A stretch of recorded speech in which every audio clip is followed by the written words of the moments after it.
Hello folks, welcome to Hydro-Dyne's webinar series. Today's topic is going to be on on-site testing and how testing your screening's properties can optimize your Headworks design and your equipment selection. So thank you for taking the time to be here today, and we'll be running webinars throughout this week, as you probably are aware. At the same time as we're presenting, we'll also be running a live Q&A at the end of the webinar. So we have enabled Zoom's Ask a Question feature, which you can find on the top right-hand side of your screen. So if you have any questions, please just enter them there. Or if you want to use the chat feature, please feel free to do so. I'm being assisted today by a panelist, and that's a member of our team. And on cue, please say hello, Mr. Randall Dow. Hello, John. Hello, Randy. How are you doing? So let's move on. I'm just going to tell you a little bit about myself, who I am. As I said, my name's John Walsh. I'm the regional sales manager for the Western States here at Hydro-Dyne. Been part of the team for about the last 5 years now.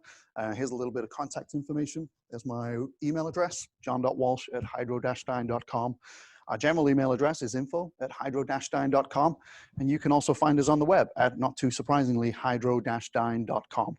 And if you're interested in more webinars for this week, we have all of the schedule and the ability for you to register at live.hydro-dyne.com. So please go there. We'd love to see you again later in the week for more of our webinars.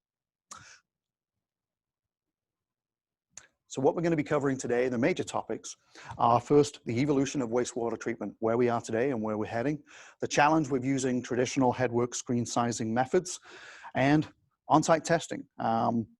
We're going to expand to give you an overview of proprietary technology that we've developed here at Hydro-Dyne over the last decade and how it can benefit you and your projects. And then lastly, the importance and benefits of properly sized screenings, how optimizing your equipment selection in the Headworks and all the benefits it can drive, not only in the Headworks, but more importantly downstream for your facility in general. We'll take a look at some case studies where we've done on-site testing at facilities where those engineers and owners had some unique challenges about what types of screen grids to select.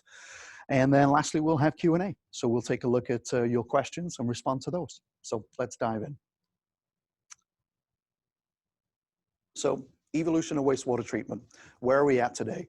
As most of you are probably fully aware, effluent standards are being driven to higher and higher standards, pretty much in every state these days. So stricter environmental regulations are coming into play. As a consequence of that, we're having to utilize downstream processes, usually at the final part of a wastewater treatment plant, that have the ability to meet those higher effluent standards. They tend to be typically a little more susceptible to damage from debris, etc. So they're also driving in turn higher fine screening technologies to be upstream. Conversely, we're also seeing higher volumes. As our communities and our populations grow, then the facilities themselves and the collection system have to handle those additional flows as those communities are growing. And there's one of three ways we can do that. We can either build a brand new facility, which has the highest civil costs associated with it, or we can add an additional channels and additional treatment train within that facility. Again, a pretty high civil cost. Or we can even thirdly look at retrofitting equipment into the existing basins and channels that we have today and see if that equipment can handle and process the additional flows at a minimal civil cost while still meeting the effluent standards. On-site testing will allow you to determine which of those three options is available for you. And of course, in addition to those challenges that we are facing today, the last one, and that we all have to deal with weekly and a daily basis, is making sure that we are reducing our operating and maintenance costs, all while dealing with those additional challenges. So let's take a look at some of the downstream processes that help us meet those effluent levels that are also require a higher level of screening technology. So membrane systems, or typically referred to as MBRs, cloth filter systems, which typically have a very fine micron filtration opening size, IFAS systems, or integrated fixed film activated slush systems, and then also MBBRs, so moving bed biofilm reactor systems. As good a job as they do in helping ensure those facilities can meet the higher effluent standards, they tend to be more susceptible to damage. So when you're looking at the fine screens there to protect them, you're looking at their ability to prevent debris from going downstream, specifically ragging issues, and then also any fibrous materials such as hair, wipes, etc., and sharper, smaller debris that can impact those systems. In fact, some of those systems, specifically membranes, MBR systems, usually have a clause in their warranty that call out a specific screen type and grid size to ensure that warranty is not invalidated. So let's take a look at some of the screening aspects and the fine screens, some of their design features of the screens that we're looking at to employ to provide that level of protection. So screen type and opening size, as I mentioned, in some systems you'll see that called out, screen capture ratio. That's also another aspect where the downstream processes are dictating the level of protection that is required in the headwork. And very often you'll see either SER or the screen type and opening size called out on a screen specification section for the Headworks equipment. And then lastly, maximum opening size, and then tighter screen tolerances. For ourselves at Hydro-Dyne, all of our screen tolerances, regardless of the screen design, outside of where the grid is processing the wastewater, are no more than 0.5 millimeter. So as you're looking at other screens and you're looking at the level of protection that is required by the downstream processes, just make sure you look at what the screen tolerances are from one manufacturer to the other, and make sure it doesn't provide a bypass area that can impact some of the protection that's required. So we'd also looked at traditional headwork sizing methods, or we'd referred to that on the second slide, what we're going to cover. And what we're referring to here is WEF has a number of manuals of practice, and MOP 8 refers specifically to the manual of practice for the design of wastewater treatment plants. Within MOP 8, there are a wide variety of study and reports and data, and one that we refer to on a regular basis looks at the range of screenings that are typically present, and also the average, and that's at 39 wastewater treatment plants. Now, within that study, WEF has a unit of measure, which is 1 million gallons of influent flow. And that's what it's using to determine what is the average and what is the range for a volume of screenings that are typically present within 1 million gallons of flow by cubic feet. And what they found within those 39 facilities is that the range is anywhere from 0.5 cubic foot up to 35 cubic feet. That's quite a range. That's a variance factor of 70. And it's in, when we say 39 wastewater treatment plants, that's a very small subset. Right? There are over 15,000 wastewater treatment plants within the US. That's if you refer to the American Society of Civil Engineers' last infrastructure report card, which I think was around in 2017. And many folks say it's actually even higher than that when you look at all the smaller facilities. Key being, 39 wastewater treatment plants is a small number. If you do receive a survey from WEF asking for that data, please do the best to share it with you. They would appreciate it, and it would expand that data set, and it would help everyone in the community. So again, the key there is a huge variance factor from one collection system to the other in a very small subset. The average was 15.1 cubic feet, by the way, out of those 39 facilities, which over the course of a year is about 205 cubic yards of debris that is present in the average 1 million gallons of daily flow. So good piece of information for you to know. If you're looking at your own facility, then just multiply that by whatever your average MGD is that you process each day. The other interesting aspect that is in that same report is WEF asked those facilities, please let us know what the amount of screenings debris that your screens are actually pulling out and removing from your facilities. And certain facilities had coarse screens with 2-inch grids down to 1/4 inch, 6 millimeter, and certain facilities also had fine screens that used a 6 millimeter or a 1/4 inch grid down to 2 millimeter. And what you see over here on the right is the core screens. So you've got 2-inch grids down to 6 millimeter. And here on the left are the fine screens. There you can see the 6 to 2.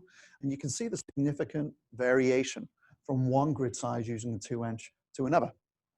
And I'm going to focus on the 6 millimeter screens, which are right here.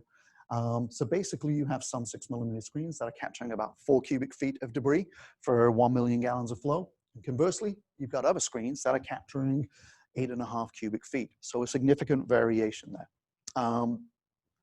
And there's two key reasons why you see that variation. One is the amount of debris that is present in one collection system, say A, to collection system B, will vary, and they can do so significantly, as that variance factor of 70 indicates. The second factor is the screens themselves. If you look at those 6 millimeter screens, they're probably using different grid sizes, rather grid types, perforated versus bar, and they may even be different screen designs. So, excuse me, they may even be different screen designs in addition to the different type of grid. So that's going to be the variance there, the key ones. So looking at the variation in screen capture removal from one screen design to the other, we're going to take a look and move on to a resource that's available for all engineers and operators within the community here in the States from a group called UCWIR. So UCWIR is the equivalent of WEF in Great Britain. So basically it provides shared data and resources to all engineers and operators within the wastewater community. The unique thing about UCWIR is they also have a facility, an operational wastewater treatment plant where they test screens. And over the last 20 years, they've tested more than 65 different screens from more than 16 different manufacturers. They'll put those screens within the channel, within the headworks. They operate them for 14 days. And at the end of each day, they determine how much debris that screen captured and then how much was captured downstream by these fine copacecs. They'll take both totals and determine what was captured by the screen and come up with an SCR, screenage capture ratio percentage. So what's interesting is out of those 65 screens, the vast majority of them have a 6mm grid. So what we've done at Hydro-Dyne is we've taken that data, collated it, and there are basically 6 screen design types that have been tested out of those 65 at UCWIR, and we've put them right here. So you have a band screen, which is sometimes called a center flow screen, a fine screen, which is sometimes called a belt or a through flow screen, spiral screens, drum, slot, and step. And we've put the averages here of what their SCR performance is for each screen design type. So for band screens, 81%, typically higher. Fine screens, it's 78, so they're pretty good for SCR. And then you see a drop off for spiral screens at 51, drum screens are at 56, slot at 49, and step screens are at 35. And when you look at a step screen, it can only use a vertical grid, so it has much more open area, and that's the reason why it can capture 35%, and the majority of debris that's present will actually continue downstream. Now, I mentioned that UCWIR is the group that provides this report and this facility. So if you go to their website, ucwir.org, you can find that report. Or conversely, you can reach out to us at any of the contact information I provided earlier, and I'll touch on later, but info@hydro-dyne.com. And if you've got a specific screen design or type, and you want us to know if it's been tested and how it performed, we'll be happy to share that information with you. But what's really important is we're looking with on-site testing, what we provide here at Hydro-Dyne. It provides you the ability to address both, identify the unique screening's property characteristics of the debris that's present in your collection system, and then utilizing different grid types to determine which one will perform optimally based upon that debris stratification in your collection system. We're going to take a look next, a little more detail about what factors will impact the screening's properties that are present in your collection system and coming into your force main, into your headworks. So there's 4 major factors. There's a lot of information here. I'm not going to hit all of them, but just some key ones in each one. So when we look at population and those factors, those categories of population, collection system, flow variations, and then headworks design. Looking at population, if you have a hospitality and entertainment area within your collection system, say a lot of hotels and restaurants, then typically what you'll find is there will be a significant amount of fats, oils, and greases will be in that collection system, and they will present the unique challenge to the headworks and also your facility. So bear that in mind if you're looking at headworks design and equipment selection, making sure you factored that in. Ask the question, is it there or not? Correctional facilities, if you have a correctional facility that is within the area of your collection system, ask the question, at that correctional facility, do they have any pre-screening, or do they simply discharge everything into the collection system and it goes unscreened to your headworks? If so, then make sure your headworks and screening equipment is selected to handle large instantaneous loads that are quite common to correctional facilities. Moving on to collection systems, area and length of sewer lines and pump stations. Typically, the longer the length of a sewer line, that debris will be smaller. Conversely, if you have a combined system and it's a very extensive length for that system, once you have those first storms, that system's going to be scoured, and all of that debris that's sitting in the bottom of your channel will be presenting itself into your headworks. So be aware of that factor. Pump stations. The more pump stations you have within your system, then the more broken down and smaller in size and particle size the debris will be when it presents itself to your headworks. So something you need to be aware of when you're looking at screen and grid selection. Flow variations, I&I. Unfortunately, pretty much every collection system in the United States has to deal with I&I during storm and rain events. So make sure you understand what those peaking factors are that are driven by your I&I issues, and your equipment or channels are selected accordingly. And then going into Headworks design, length and slope of channels and number of channels. Depending on your influent flow, they will determine the hydraulics and the velocity hydraulically that those screens will have to handle. So pretty key information. And also just touch on pump to gravity fed again. Pretty critical piece of information. If you have a system that is largely gravity fed, then we would recommend a totally different screen grid type than if it is pumped. And we'll talk about that a little more in detail when we look at some of the test reports for on-site testing. So what we're trying to do here is just basically emphasize that taking the time to properly determine screen sizing for your facility will deliver the key benefits that are shown right here on your properly sized screens. One, you won't have, you'll have effective protection to ensure that you have a good equipment life on your downstream processes. You'll minimize the maintenance on those pieces of equipment. And then finally, you'll have that perfect balance between capital costs and operational costs and extended life cycles for the Headworks and your facility. Let's take a look at underperforming Headworks where unfortunately, the Headworks maybe hasn't been sized appropriately or some of the screen selection hasn't been optimal. And basically, if you have an underperforming Headworks, hopefully you don't have to deal with any of the issues that are shown in these photos here. But bottom line, you will have reduced protection of your downstream processes driven from the reduced screenings capture that those screens provide. That will lead in turn to increases in equipment failure, in maintenance costs, operator task load, utility requirements, which of course will then also lead to decreased equipment lifespan and conversely increasing capital costs as you have to replace that capital equipment sooner than its life cycle or design life cycle was intended.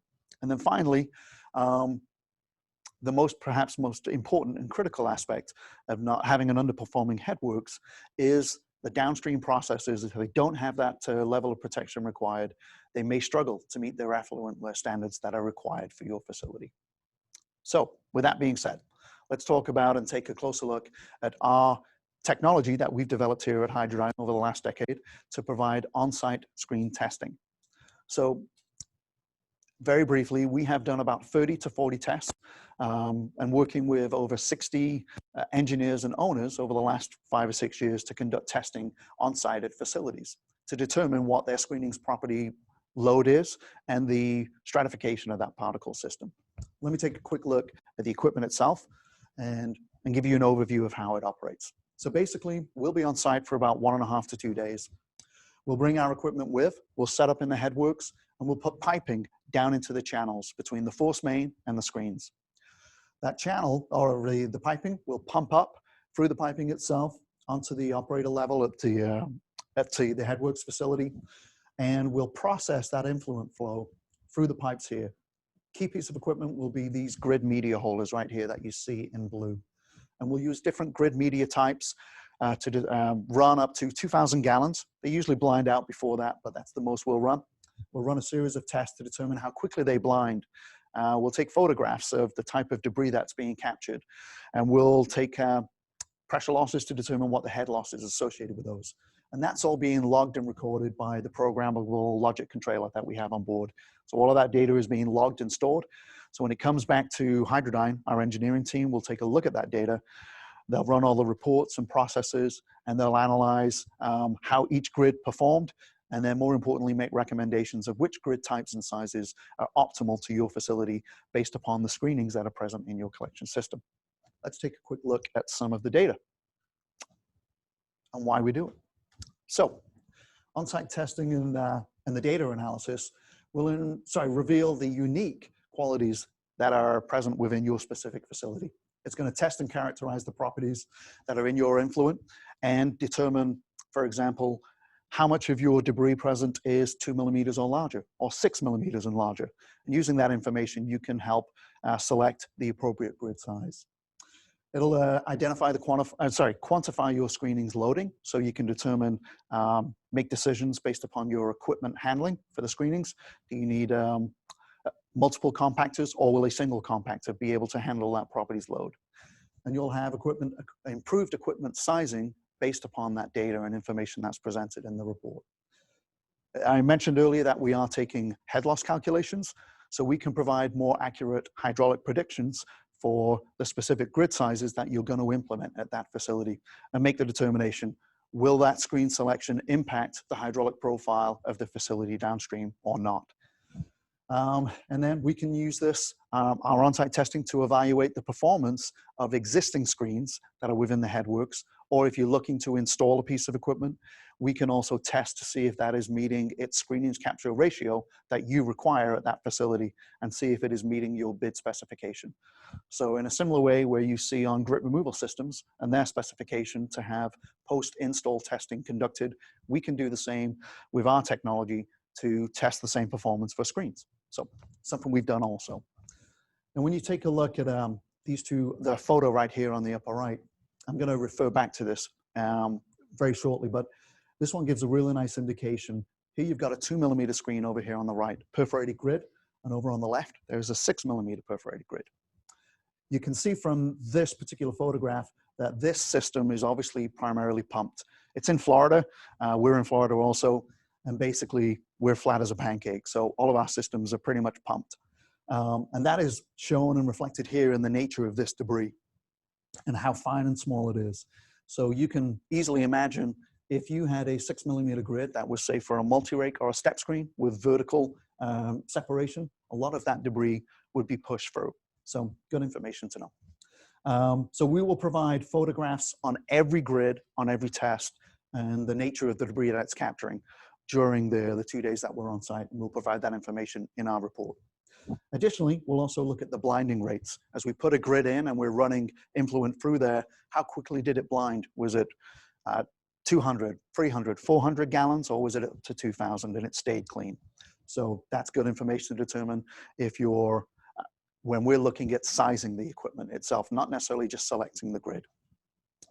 So let's take a look at some additional data that will be included on your test report. So on this particular slide, we're showing graphs that we have taken from a facility where we were looking to test dual stage screening. And what we're looking to do ideally is, if dual stage screening is required, we're looking to find a combination of grid sizing and types that are as evenly distributed based upon the debris that is present in your collection system as possible. So in short, that the core screen and the fine screen are capturing approximately 50% of the debris present. And that way, we can have both screens optimally sized. One will not be undersized and overworked, and one will not be oversized and overpriced for that Headworks facility. And then basically, as you can also see here, when you look at the 6 and the 2mm and the 5 and the 2 and the 4 here, you can see the associated head loss. So when you're looking at dual stage screening, understanding what that head loss will be per screen and per grid type will be doubly important because you have 2 sets of screens. So again, excellent information to know that we can help provide by on-site testing. If you do have any particular projects where you'd be interested in having us conduct a test at your facility, please reach out to us. We'll have our contact information at the end of this slide. And we'd love to provide you some options and proposals for you to consider on our test. I'm just going to go back to the previous slide where we were able to see that one photograph, which had both sieves here. So I'd mentioned earlier when we were looking at dual stage screening, we're trying to ideally find a grid combination where that workload is evenly captured as possible, depending on the debris that's present. Right here, when you look at that 6mm grid versus the 2, you can see that the 2mm grid has captured the lion's share of the debris that is present during that test run. Whereas the 6mm, it's done a nice job of capturing some of the larger debris. But if we went with a smaller grid size, say a 5mm, then we will probably find a more even distribution, an even workload between those grids. So that's what we're looking to do with our dual stage screening specifically. All right, let's move forward. So let's take a look at some applications or instances where it would be very suitable to run a HOS test. One, understanding your plant-specific property loadings, especially We're typically called in to do those if some of the downstream processes are experiencing a lot of debris issues that are impacting their ability. And also if they're impacting or experiencing high maintenance issues on either the downstream processes or even the screens within the system itself. So basically, we'll come in, conduct testing, and determine, are those screens that you have installed, are they suitable to provide adequate protection based upon your collection system? If you're looking to do a plant upgrade and expansion, probably the time when we have done our testing most, when folks are looking at installing new facilities or upgrading an existing one, and they're looking to determine, all right, before we go and out to determine what our screen selection should be and our grid size, let's do some testing to determine what the properties loading is within our collection system so we can make that determination accurately. And then also equipment testing to ensure that it's performing to a specific level, as I mentioned earlier on a previous slide. So I'm going to take a look at some specific case studies where we've gone out to facilities, conducted on-site testing at that facility over a couple of days. So the first one we're going to review and look at is at a facility in Oregon, it's in the Portland metro area. And at that particular facility, they had a very unique scenario and challenge. So their current equipment, their screens were about 15 years old. And that particular facility accepted flow from two separate collection systems. The first one was a dedicated system only, so purely sewage, and it was pumped. The second system that it collected sewage from, influent from, was a combined system, so both storm overflows and sewage, and that system was purely gravity fed. So the screens at the Headworks had a unique challenge, and they weren't performing, providing adequate levels of protection. Now that facility was looking to expand. They were looking to go from 25 MGD to 50 MGD. And what they were trying to determine, ideally, was they wanted one set of screens to be able to operate effectively for both systems. So that you could have same screen costs, same O&Ms for the operators, and reduced operator task load. So we ran a series of almost 50 tests over the 2 days we were on site using multiple grids. And with that data, we were able to provide a report to the engineer and the owner, and we identified a couple of grid sizes that would allow them provide a higher screenage capture ratio by almost up to 90%.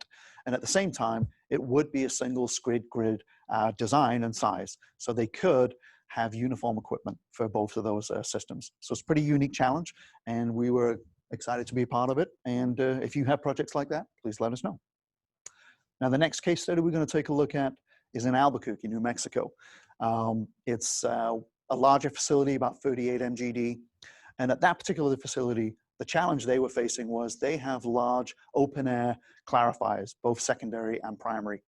And during the summer months, when it would get warmer, those clarifiers would be subjected to large algae blooms. The real issue was the algae particles would then go downstream, and their final process were large UV beds. Those UV beds were being impacted and taken down by the algae blooms and the fine particulate matter. So those UV beds required extensive and expensive consistent maintenance. And more importantly, that facility's ability to consistently meet their effluent standards was being challenged and impacted.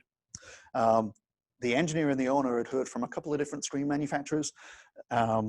They had received 3 recommendations from the different screen providers on what the screen grid size should be and the screen grid type to effectively treat that algae.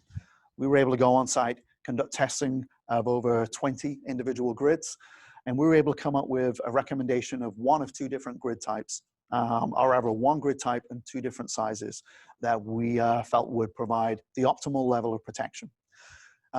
They went with that recommendation. They selected a screen, we're using that particular grid size and grid type. And within 30 days of those screens becoming operational, since that point in time, that facility has never had their UV beds go down due to algae particulate matter impacting them. More importantly, they have consistently met their effluent standards that they're required to hit. So very unique and interesting project. And again, if you want more details on that or any others, please reach out to us at Hydro-Dyne.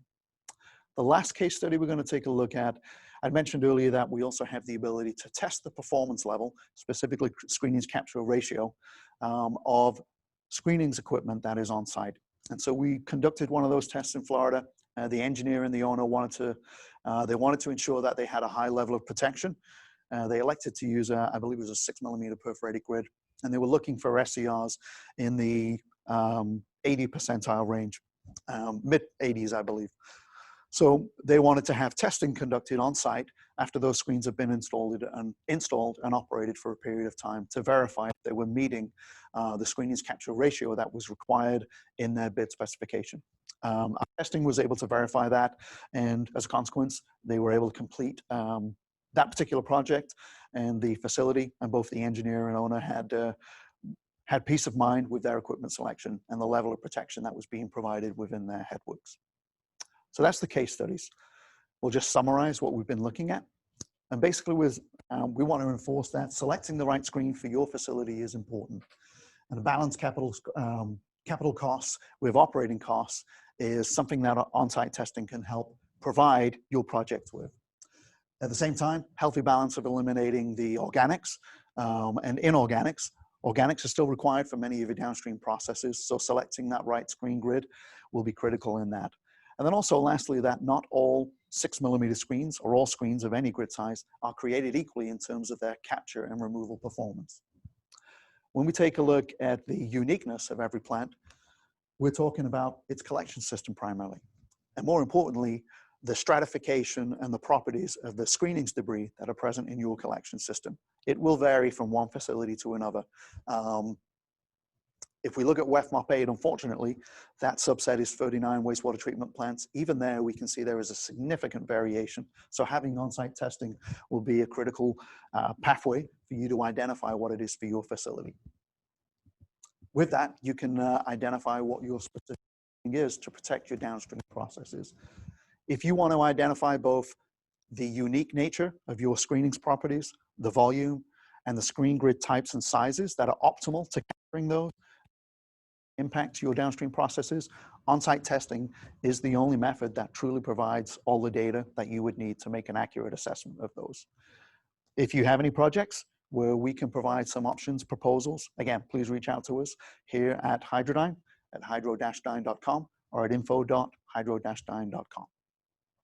I'm going to take a look and just review our contact information with you in a little more detail. Our phone number is 813-818-0777. So if you prefer to actually talk to a live person rather than email, please feel free to give us a call. I mentioned our website is hydro-dyne.com. All of our webinars are on live.hydro-dyne.com this week, so please feel free to check that out, or other webinars as we move forward.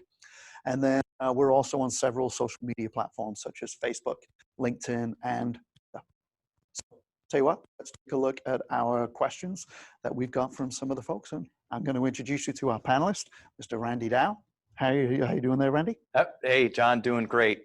We have some really good questions that have come in, and so I'll just start reading some of those off. So I understand how you'd use the 2 grid holders in determining dual stage screening. Do you only use 1 grid holder for single stage screening? Gotcha. It's possible to only utilize 1 grid, but the reality is we will utilize both of those grid media when we're conducting testing to determine what the optimal grid size is just for a single stage screen. If you're familiar with grit removal testing, post installs, we're doing a similar process, right? We're using different grid medias of different size, and we're seeing which one of those 2 grids is capturing the majority of that debris. So when you looked at that one photo earlier where we saw the 6 and the 2, in that particular instance, we saw that the 2mm screen was capturing the vast majority of that debris that was present in the system. So even for single stage screening, we'd still use both grids in that manner. All right, next question is, so I'm familiar with how pilot testing is done. I'm trying to clearly understand how you conduct your testing. Is it similar to a pilot test? No, it is not similar to a pilot test. Typically for a pilot test, that equipment would be in situ and operated for a number of weeks. For on-site testing, we have equipment that we can transport within a relatively short order to any facility in the United States or even offshore. We've done some testing in Australia, and we can conduct that testing usually in about 1 to 2 days. So it's different from a pilot test. The reality is, right, we're trying to find a perfect balance ourselves between having equipment that can provide us the ability to test at a facility and do so at a price point that is available and acceptable to most engineers and operators. So it's kind of a hybrid. Okay, and the next question leads into something you just said about cost. How much does the testing cost? Well, Mrs. Walsh wants to go to Paris this year, so it could be a little higher, but typically it will depend from the type of test that you want conducted, and also the location of your facility. Shipping, transportation, and travel costs for our field techs are not an insignificant part of that budget. So it ranges depending on the type of test and the length and the location. But if you have a test, we can tell you in a relatively short period of time, 1 day or less, give you an approximate idea of what that cost will be for the test at your facility. So we'd love to hear from you if you have those. Next one is a question. Do you incorporate a honeycomb design in your screens? I'm not sure what you mean by honeycomb design.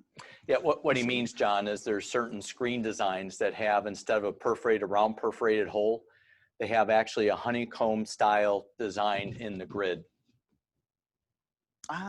So for Hydro-Dyne, for our grid panels, they're typically flat. So the surface, the area in which they process that influent will be flat. It won't be honeycomb. If we have a stainless steel plate perforated, it's typically about 2 to 3 millimeters thick.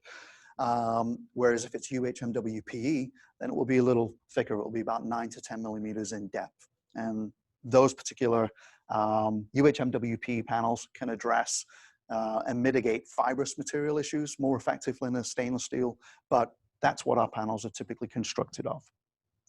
Yeah, and I think we have someone that is bringing you an example. One of our crack production team has swiftly moved over and presented me with one of our UHMWPE panels. So here it is. This is the surface that will process the influent flow. So as the flow comes into the screen, it's going to go through the various holes. This is a 6 millimeter perforated grid. And then here's the profile. So you can see how that 9 millimeter depth is considerably a lot deeper than a stainless steel panel. So again, if you have fibrous materials that are very much present in your collection system, and with the presence of disposable wipes, which we all know, of course, are not disposable, but are marketed as such anyway, being present in our collection systems and the havoc they create. If you have a stainless steel panel, as those wipes break down, a stainless steel panel being thinner is more susceptible to a piece of material going into one hole, the other end going into another, and then pinning on the back and having hair pinning issues. With a thicker UHMWP panel, if you do have fibrous materials that are present in your system, which of course we can detect by our on-site testing at your facility, then this would be the panel that we would recommend to help mitigate that. In addition to being much more difficult to pin on there, it is a lot easier to offload. So I'm sorry, that's a crack production team. Thank you for presenting me with that panel. That really helped. Next question. Yeah, we have a question from Paul. He says, one of the biggest recent problems in collection systems is non-woven wipes that are flushed. Will Haas testing help find the appropriate type of screen and opening size for this application? Follow-up question is, will bar slots allow this material through where we would like to remove it all at the screen? Any commentary would be appreciated on how wipes can be removed and how well the screen can eject this into a dumpster. All righty. So let me take a look at wipes first, and which kind of dovetails into the last question. So testing will help identify if there are fibrous materials present in your system. As I mentioned, typically, right, if we're there for a day, we're conducting about 20 to 25 tests, which is the usual that we do for a day. If it's a day and a half or 2 days, then you can just multiply that. So during the course of those tests, those materials will be very much evident in the photographs, and you can see if that has an impact or not. But primarily, we'll see it in the photographic evidence. In terms of identifying a panel grid size and type that is most effective at dealing with those, really, I wouldn't say the testing will help define that. It's more our own experience within Headworks. You know, as many of you may or may not know, we've been manufacturing screens since 1978, well over 40 years. And as wipes have become more prevalent in the last decade or so, what we have found again is it's a UHMWPE panel that is typically most effective at mitigating and capturing, and then being able to offload those fibrous materials that are in your system. What was the second part of that question? Second had to do with the difference between bar slots and other types of grid types that would be better suited for removing those wipes and making sure that they don't get transported downstream? Got you. So I'll refer very briefly to the UCWA data we looked at earlier. When you look at the fine and the band screens and the fine screens, they are typically better. A center flow screen usually has higher capture rate, because if you look at it, it's kind of like an elongated drum screen. All of that debris stays present within the band of the center flow screen. If when it's offloaded at the top, it doesn't go into the collection sluice or the compactor, it'll simply drop to the bottom of the screen, and then on the next cycle operation, it'll come back to the top. So those types of screen designs are usually more effective at handling smaller fibrous materials. But the key again is the type. When you look at a multi-rake screen or a step screen, looking at UCWA's data, because they have vertical spacing, there's a lot of open area. So those fibrous materials can easily pass through and continue downstream and impact your pumps or your clarifiers, aeration basins downstream that way. So typically, generally speaking, perforated grids are going to be more optimal for providing protection on fibrous materials than, say, a screen with a vertical grid. There are some vertical screen designs that can use maybe VFDs and level sensors so they can build a mat. What I would ask there is look at that screen design and ask the question, when it cycles into operation, does that mat, is it broken up by either, say, the rakes on a multi-rake screen or a step screen when the laminar panels start moving back and forth? Because if they do, then all of that matting capability will be impacted negatively at that point. And at the same time, when it engages, typically you'll have, as that mat is broken up, your hydraulic flow through the grid area will increase, and that can provide an area of push through while it first comes into operation. So that's what, that would be my advice there. Yeah, the other part that I would add, John, in terms of how well the wipes can be removed and ejected from the screen, there are some screen types that use rotating brushes. And so those are really problematic when it comes to wipes, because the wipes can get wrapped around the brushes. Let me talk to and that. ineffectively remove the wipes. Okay. No, that's a great point, Randy. And so Randy was mentioning that if you have a screen that is offloading using a rotating brush, if it's a fibrous material or a raggy material, they have a tendency to adhere themselves to that rotating brush. That brush then becomes a very ineffective offloading mechanism. So look at the offloading mechanism in use. Spray bars typically are better suited to offload the fibrous materials that are captured on that grid. Great point, thank you. Yeah, and we also have a great video of showing the offloading of one of our screens in Illinois. So if someone wants to see that video, please contact us as well. No, that's excellent.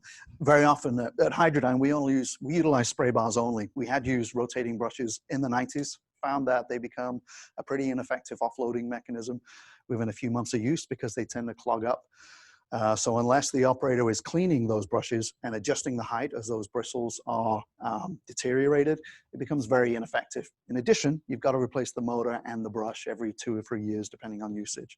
The spray bars themselves are very simple and a very effective offloading mechanism. Randy had mentioned we do have a really compelling video of one of our screens in action where you can see how much debris is on the belt as it goes up, and then how effectively it really those spray bars offload all of that debris into the compactor. So be happy to share that with you. If you have an interest, reach out to us. We can share that video with you. Last question we have, John, is how long does it take to produce the report?